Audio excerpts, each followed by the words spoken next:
എൻ്റെ ഒരു സുഹൃത്ത് രഹസ്യമായിട്ട് പറഞ്ഞു, മുഖ്യമന്ത്രിക്ക് വളരെ ഇഷ്ടപ്പെട്ട സിനിമ രജനീകാന്തിന്റെയാണ്. അതും ആക്ഷൻ സിനിമകൾ. ആക്ഷൻ പടങ്ങൾ പൊതുവെ ഞാൻ ആക്ഷൻ പടങ്ങൾ ഇഷ്ടപ്പെടുന്ന ഒരാളാണ്. അത് ഏതെങ്കിലും ഒരു സിനിമ സീൻ അത് അങ്ങ് യഥാർത്ഥ ജീവിതത്തിൽ പ്രയോഗിക്കാൻ ശ്രമിച്ചിട്ടുണ്ടോ, സാധിച്ചിട്ടുണ്ടോ? അല്ല, അങ്ങനെ ഞാൻ ശ്രമിക്കാറില്ല. ജീവിതത്തിലെ എന്തിന്റെയെങ്കിലും പേരിൽ അങ്ങ് പശ്ചാത്തപിച്ചിട്ടുണ്ടോ? പശ്ചാത്തപിക്കേണ്ടി വന്നിട്ടുള്ളൊരു ഘട്ടം പറഞ്ഞാല്, നമ്മുടെ അടിച്ച് തോല് പൊളിക്കുക എന്ന് പറയുന്നില്ലേ, എൻ്റെ ഈ ശരീരത്തിന്റെ തൊലി പൊളിഞ്ഞു പോയിരുന്നു.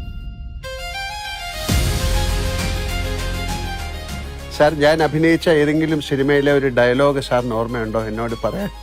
അത് എന്തല്ല ദിനേശനും ദാസനും ഒക്കെ